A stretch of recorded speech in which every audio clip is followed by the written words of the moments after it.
En større delegation fra den ghanesiske ambassade i København havde i dag taget turen til Aabenraa for at sige tak for en gave, der består af 4 store containere fyldt med senge. I'm very excited and very happy and very gratifying to see this used beds but still functional that is going to Ghana. Det er Sygehus Sønderjylland, der er i gang med at udskifte deres senge, og selvom de allerede har været i brug i godt 20 år, er de stadig i god stand. Sengene passer ikke mere til vores nye flotte sygehus her i Sønderjylland.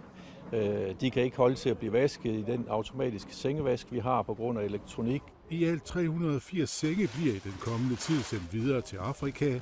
I dag bliver de første 200 pakket, og senere følger der 180 senge, der får et nyt liv i Burundi. Og det er jo rigtig rart, at selvom de ikke har nogen værdi her hos os, så kommer de til glæde og gavn nede i et land i Afrika.